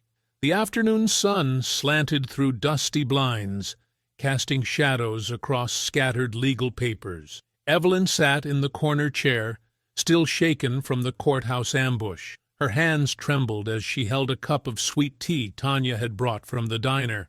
Isaiah spread the leaked child welfare document flat on Celeste's desk. His finger traced each line with military precision. The twins had changed from their dress uniforms into civilian clothes, but their posture remained rigid with controlled fury. "Look at this signature," Isaiah said, pointing to the bottom of the page. "Sarah Matthewson, Child Welfare Supervisor." Celeste pulled out her laptop and began typing. Her fingers flew across the keys as she accessed state records. "Sarah Matthewson died in March 1998, she announced after several minutes. "But this document is dated September 1998. Josiah leaned forward. "She signed it 6 months after she died?" "Impossible." Isaiah's voice was deadly quiet. "This whole thing is fake." Evelyn looked up from her tea, confusion clouding her eyes. "But they had official papers when they came to take you boys. The woman from the county said I wasn't fit." "What woman?" Celeste asked gently. "She never gave her real name. Just said she worked for Child Services. Had a badge and everything." Evelyn's voice grew stronger as the memory sharpened. "She kept saying the boys belonged somewhere better, somewhere proper." Isaiah and Josiah exchanged glances. They had heard fragments of this story over the years, but Evelyn had always been vague about the details. "Mama, what exactly did she look like?" Josiah asked. "Tall white woman, blonde hair pulled back tight, expensive clothes. She talked down to me like I was dirt under her shoes." Evelyn paused, then added quietly, "She had the same mean eyes as that Darla woman." Celeste continued typing, pulling up old county adoption records. "If someone was trying to remove you boys illegally, there should be a paper trail." Try Mount Olive Baptist Church records, Isaiah suggested. That's where Mama found us. While Celeste searched, Isaiah walked to the window. The late afternoon traffic crawled past, but his mind was racing through possibilities. Mama, you said the boys were left with a blanket. Was there anything else? Evelyn closed her eyes, thinking back 25 years. There was a note, just a scrap of paper tucked in with them. What did it say? Please keep them safe. The father's family will try to take them. I kept that note for years, but it got lost when the roof leaked. Celeste looked up from her computer. I found something. Church records showed 2 infant boys were abandoned outside Mount Olive in January 1998. But there's also a county inquiry filed the same month by someone requesting information about displaced children of domestic workers. Who filed it? Josiah demanded. Whitcomb Family Trust. The room went silent except for the hum of the air conditioner. Isaiah turned from the window, his face carved from stone. They were looking for you boys specifically, Celeste continued. This wasn't random. Someone knew where you came from. Evelyn's teacup rattled against the saucer as her hands shook. I don't understand. Why would rich white folks want 2 black babies? Celeste pulled up another screen. Let me check employment records for the Whitcomb household in 1997. Her typing filled the silence. Outside, car horns honked as rush-hour traffic thickened. Inside, 4 people held their breath. Here, Celeste said finally, Lorna Bell, employed as live-in housekeeper for the Whitcomb estate from March 1995 to December 1997. Terminated due to medical leave. Isaiah felt the blood drain from his face. Lorna Bell? Same last name as you boys, Celeste observed. Mama named us after the church bell that was ringing when she found us, Josiah said slowly. But what if our birth mother's name was already Bell? Isaiah finished. Evelyn stood up abruptly, her chair scraping against the floor. The woman who tried to take you away kept saying you had better blood than what I could give you, that you came from important people. Celeste pulled up death records. Lorna Bell died January 15th, 1998. Complications from childbirth. She was 19 years old. The pieces clicked together with horrible clarity. A young black woman working in a powerful white family's house. A pregnancy that threatened reputations and inheritance plans. 2 babies who needed to disappear. The Whitcomb patriarch knocked up the help, Josiah said bluntly. Then when she died, they wanted to control the evidence. But Mama got to us first, Isaiah added. Evelyn sank back into her chair.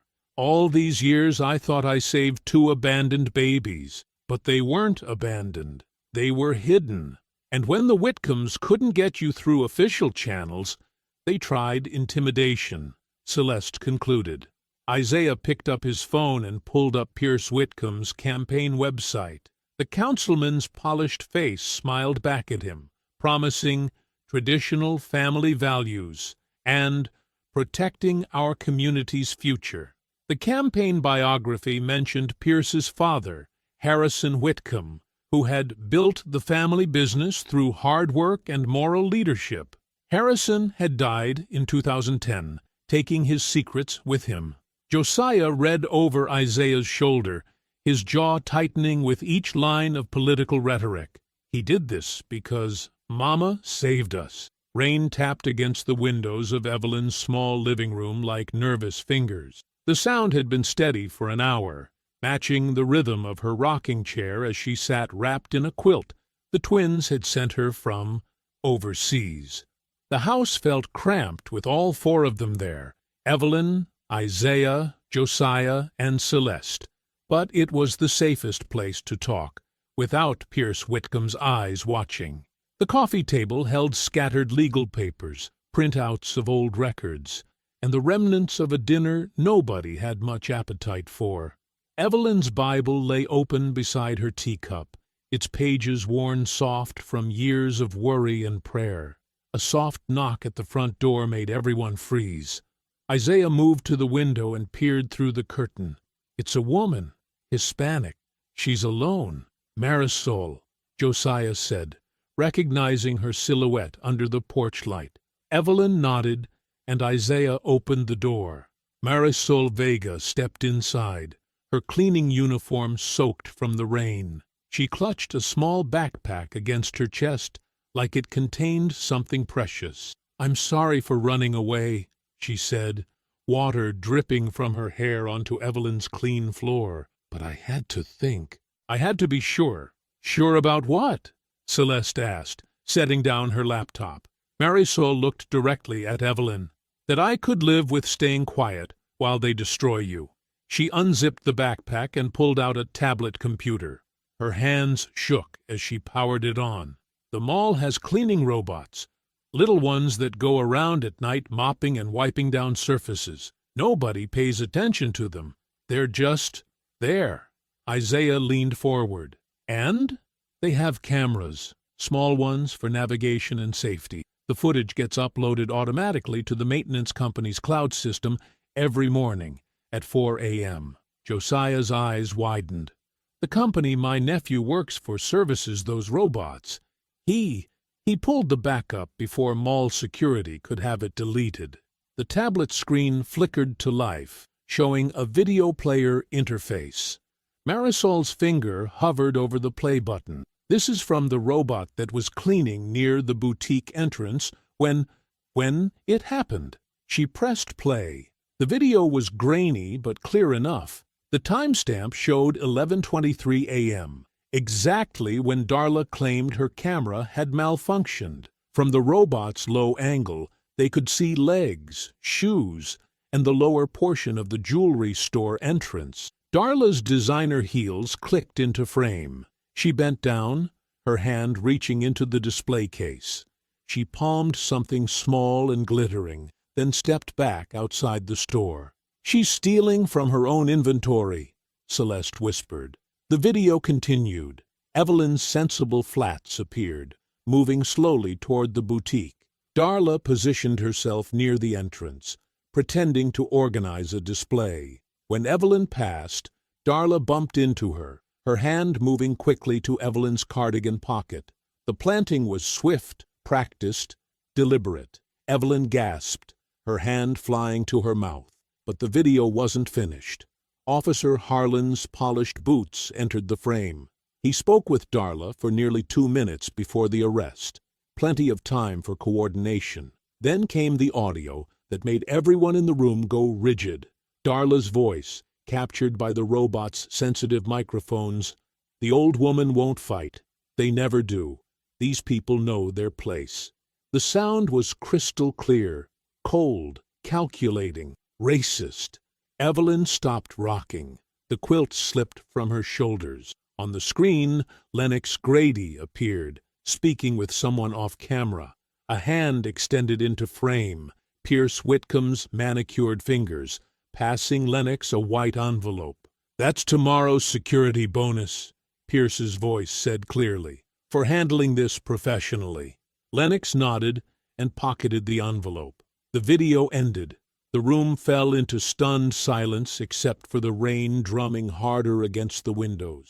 Evelyn's teacup rattled as she set it down with trembling hands. Marisol spoke softly. "My nephew says this footage is legally obtained through the maintenance contract. It can't be thrown out or called tampered evidence." Celeste was already typing on her laptop, her fingers flying across the keys. "This changes everything. Conspiracy, bribery, false reporting, civil rights violations." Isaiah stared at the black tablet screen. How many other women heard those words before they were arrested? "These people know their place," Josiah repeated, his voice like broken glass. Evelyn had not spoken since the video ended. She sat perfectly still, her weathered hands folded in her lap. The shame that had weighed her down for 3 days was transforming into something harder, sharper. She thought about every time she had lowered her eyes, every time she had stayed quiet to keep peace, every time she had taught the boys to be careful, to survive, to not make waves. The old woman won't fight. Evelyn stood from her chair, her back straight despite her 72 years. Her voice was steady when she finally spoke. Then tomorrow, this old woman fights. The morning sun streamed through the glass ceiling of Peachtree Crossing Mall, casting long shadows across the polished floors. The central court had been transformed into a ceremony space with folding chairs arranged in neat rows, a small platform draped with red, white, and blue bunting, and American flags flanking both sides. Veterans in dress uniforms mingled with their families. Local reporters checked their equipment. City council members shook hands and smiled for cameras. At the jewelry boutique, Darla Whitcomb stood behind her counter as if the past 3 days had never happened. Her blonde hair perfectly styled, her smile practiced and cold. Officer Brent Harlan walked his security route through the crowd, his chest puffed out, his hand resting on his radio.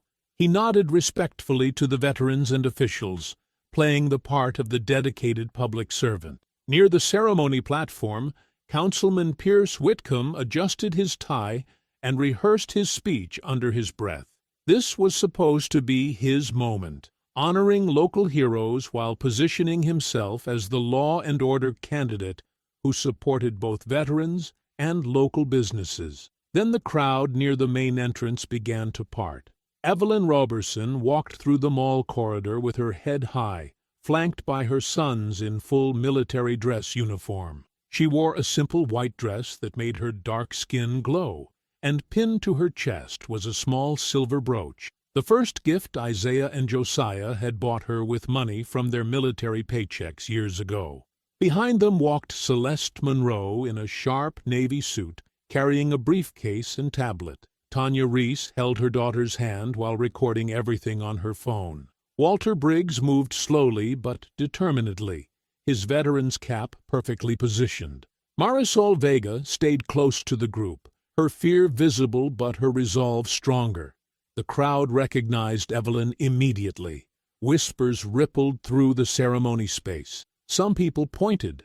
Others pulled out phones. Veterans who had seen the arrest video online stepped aside respectfully, their faces grim. Pierce Whitcomb's smile faltered when he spotted the group approaching. He moved quickly to intercept them, his polished shoes clicking against the tile floor. "Ms. Monroe," he said loudly enough for nearby reporters to hear, "I hope you're not planning to disrupt a ceremony honoring our local heroes with baseless accusations." Isaiah stepped forward, his voice calm but carrying the authority of command. "Councilman Whitcomb, the district attorney and state investigators are already present. They're here as guests, but they brought handcuffs if needed." Pierce's eyes darted around the crowd, suddenly noticing the serious-faced men and women in dark suits positioned near the exits. His campaign manager appeared at his elbow, whispering urgently about damage control. Officer Harlan had noticed the commotion and approached with his hand on his radio. "Is there a problem here?" Josiah turned to face him directly, his medals catching the mall's bright lights. "You took an oath to serve and protect, Harlan. You should have been protecting elderly women from criminals, not serving wealthy families who wanted to frame them." Harlan's face reddened. "I did my job. I arrested someone caught stealing. You arrested an innocent woman after taking orders from people who paid you to ignore the truth," Josiah replied, his voice carrying across the ceremony space. "That's not police work. That's corruption." The crowd was listening now, the ceremony forgotten as drama unfolded in real time. Reporters pushed closer with cameras and microphones. Veterans who had served honorably watched with disgust as one of their own prepared to expose law enforcement corruption. Darla appeared at the edge of her boutique, her face pale but defiant. "This is harassment," she called out. "We're trying to run a business." "You're trying to run a theft scheme," Marisol said suddenly, her voice shaking but clear. "I saw everything." Pierce grabbed his campaign manager's arm. "Get security. End this circus now. But Celeste was already moving toward the ceremony platform, her briefcase in one hand and tablet in the other. She climbed the 3 steps with confidence, then turned to address the crowd that had gathered for what they thought would be a simple veteran appreciation ceremony. The mall fell silent except for the distant hum of escalators and fountain water. Celeste's voice carried clearly through the space, professional but filled with righteous anger. Before today's honors, the public needs to see a crime. Celeste raised the tablet high above her head, its screen glowing bright against the mall's lights. What you're about to see was recorded by automated cleaning equipment that uploads to a maintenance company cloud server. This footage has been authenticated by digital forensics experts and verified by the State Attorney General's office. The large screen behind the ceremony platform flickered to life. The Veterans Appreciation slideshow disappeared, replaced by grainy but clear surveillance footage time-stamped 3 days earlier. The crowd pressed closer, phones rising to record what played on the screen. There was Darla Whitcomb behind the jewelry counter, alone in her boutique. Her movements were casual, confident. She opened a display case and removed a silver bracelet, slipping it into her blazer pocket. Then she waited, watching through the glass storefront. "This shows Ms. Whitcomb stealing from her own inventory," Celeste announced, her voice cutting through the mall's stunned silence. The footage continued. Evelyn appeared on screen, walking slowly past the boutique in her blue cardigan and floral dress. She looked small, harmless, carrying nothing but her worn purse. Darla moved quickly then, exiting the store and deliberately bumping into Evelyn. The camera angle showed Darla's hand moving toward Evelyn's cardigan pocket in one smooth motion. Evelyn stumbled slightly, apologizing even though she had done nothing wrong. "There," Celeste said, pointing at the screen. "Ms. Whitcomb plants the bracelet she stole into Mrs. Robertson's pocket." Gasps echoed through the crowd. Several veterans shook their heads in disgust. Reporters scribbled notes furiously while their cameras captured every moment. The footage jumped forward. Officer Harlan appeared, but instead of investigating, he walked directly to Darla.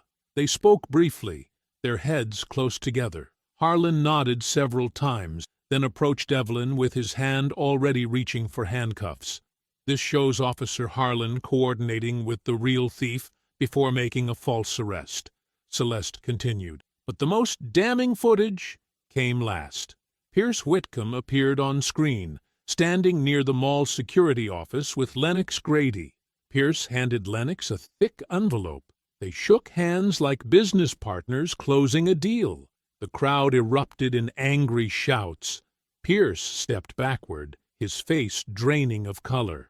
"That footage is fabricated," Darla shrieked from the boutique entrance. "They made it up. They're criminals." But Lennox Grady was already cracking under the pressure. His hand shook as dozens of eyes turned toward him. Sweat beaded on his forehead, despite the mall's air conditioning. I can't do this anymore," Lennox stammered, his voice barely audible over the crowd noise. "He paid me to say I saw the old lady take it. $500 to lie in court." The confession hit like lightning. Reporters surged forward with microphones. State investigators moved through the crowd with purpose, their badges visible on their belts. "Mr. Grady," one investigator called out, "we need you to repeat that statement officially." Lennox's knees buckled. "Pierce Whitcomb gave me money to lie about what I saw. The old woman never stole nothing. It was all planned." Officer Harlan tried to fade into the crowd, but Josiah's voice stopped him cold. "Where you going, Harlan? Don't you want to see how this ends?" 2 state investigators flanked Harlan before he could respond. One of them held out her hand. "Badge and weapon, officer. You're under arrest for filing false reports, conspiracy, and participating in wrongful imprisonment." Harlan's face went red with humiliation as his badge was stripped away in front of the crowd. The same crowd that had watched him brutalize Evelyn now saw him led away in shame. Darla made her move then, backing toward the boutique entrance. She probably thought she could escape through the service corridors behind the jewelry store, but mall security had been positioned at every exit. 2 officers intercepted her before she reached the boutique door. "Darla Whitcomb," the lead investigator announced, "you're under arrest for theft, filing false police reports, conspiracy to commit fraud, and elder abuse." The handcuffs clicked around Darla's wrists in the exact spot where she had watched Evelyn being cuffed 3 days earlier. The same shoppers who had stared at Evelyn with judgment now watched Darla's arrest with satisfaction. Pierce's campaign staff scattered like roaches when lights come on. His manager threw campaign buttons onto the floor and disappeared into the crowd. Reporters surrounded Pierce, shouting questions about forged documents, family corruption, and his connection to the twins' hidden history. Evelyn stood perfectly still, watching it all unfold. Her eyes were dry now. Her back was straight. When Darla passed by in handcuffs, their eyes met for one brief moment. Evelyn's voice was quiet, but clear enough for everyone nearby to hear. "Now everybody can see." The crowd's energy shifted from anger to anticipation as District Attorney Rebecca Martinez stepped onto the platform. She wore a dark blue suit and carried herself with the authority of someone who had prosecuted corruption cases for 15 years. "Ladies and gentlemen," Martinez began, her voice carrying across the mall without amplification, "based on the evidence presented here today, all charges against Mrs. Evelyn Robertson are immediately dropped." The crowd erupted in cheers. Tanya hugged Marisol so hard they both nearly fell over. Walter Briggs wiped tears from his eyes with his veteran's cap. Martinez raised her hand for quiet. "Furthermore, the state of Georgia will launch full investigations into Peachtree Crossing Mall's security practices, the conduct of Officer Brent Harlan, and the activities of Councilman Pierce Whitcomb." Pierce tried to push through the crowd toward the exit, but reporters blocked his path. Camera flashes exploded around his face as he covered his eyes with his hands. "We will also reopen every case involving similar accusations at this shopping complex," Martinez continued. "Justice delayed is not justice denied." The ceremony coordinator, a nervous woman with a clipboard, approached the podium. District Attorney Martinez, we're supposed to honor Major Isaiah Bell and Major Josiah Bell for their military service." Martinez nodded and gestured toward the twins. Major Bell, please come forward." Isaiah and Josiah walked to the platform together, their dress uniforms crisp under the mall lights. Their medals caught the overhead fluorescence as they moved, but instead of stopping at the podium, they turned toward Evelyn. "Mama!" Isaiah called out, extending his hand. "Come up here." Evelyn shook her head, suddenly shy again. "Baby, this is for you boys, not for me." "No, ma'am," Josiah said firmly. "This is exactly for you." The twins walked back and gently guided Evelyn onto the platform. She moved slowly, still overwhelmed by everything that had happened. When she reached the microphone, Isaiah stepped up beside her. "Every medal on this uniform," Isaiah said, his voice carrying the same command presence he used with Marines. "Every commendation, every achievement, every moment of pride in my military career began with one decision 25 years ago."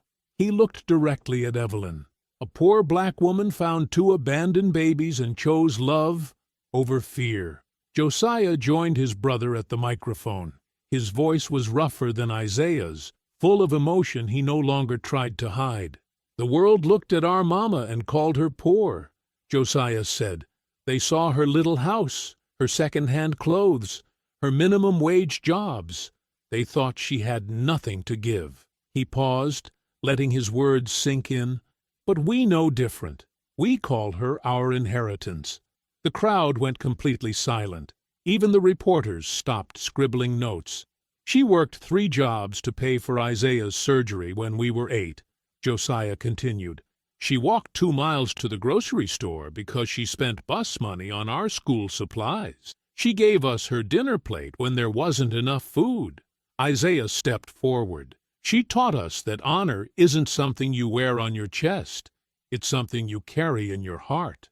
The applause started slowly with Walter Briggs clapping his weathered hands. Then Tanya joined in, tears streaming down her face. Marisol clapped so hard her palms turned red. The sound built until the entire mall echoed with thunderous approval. Evelyn stood between her sons, no longer the frightened woman who had been dragged through this same corridor in handcuffs. Her back was straight, her chin was raised. She smiled through her tears as hundreds of strangers gave her the respect she had earned but rarely received. The ovation lasted nearly 5 minutes. In the weeks that followed, justice moved swiftly. The mall ownership group settled with Evelyn for an undisclosed amount that local newspapers described as substantial. Pierce Whitcomb's mayoral campaign collapsed overnight. His political career ended when federal investigators uncovered a pattern of intimidation and corruption dating back years. The 3 elderly women who had been falsely accused before Evelyn saw their cases reopened and their names cleared. Each received financial compensation and public apologies. Officer Harlan was fired from the police department and charged with multiple felonies. Darla faced trial for theft, conspiracy, and elder abuse. Both would eventually serve prison time. The most lasting change came when the old Mount Olive Baptist Church, where Evelyn had first found the twins, was restored and renamed the Mama Evie Justice House. The center provided free legal aid, hot meals, and emergency assistance specifically for seniors facing discrimination or abuse. 3 months later, on a quiet Tuesday morning, Evelyn returned to Peachtree Crossing Mall. This time, she wasn't alone, and she wasn't afraid. Tanya's 6-year-old daughter, Keisha, skipped beside her, wearing the simple silver charm bracelet that had started everything. The little girl had insisted on wearing her best dress to visit Mama Evie at the place where she became famous. Isaiah and Josiah walked several steps behind them, no longer the fierce protectors who had rushed to save their mother. Today, they were simply sons accompanying the woman who raised them, enjoying a peaceful shopping trip. Near the food court, a little boy tugged his mother's sleeve and pointed at the twins. "Mommy, are those real soldiers?" The mother started to shush her child, but Evelyn smiled and knelt down to the boy's level. "They sure are, sweetheart," she said gently. "But you know what? Before they were soldiers, they were my babies." Evelyn stood tall again, her hand resting on Keisha's shoulder, surrounded by the respect she had always deserved but finally received. If you enjoyed the story, leave a like to support my channel and subscribe so that you do not miss out on the next one. On the screen, I have picked 2 special stories just for you. Have a wonderful day.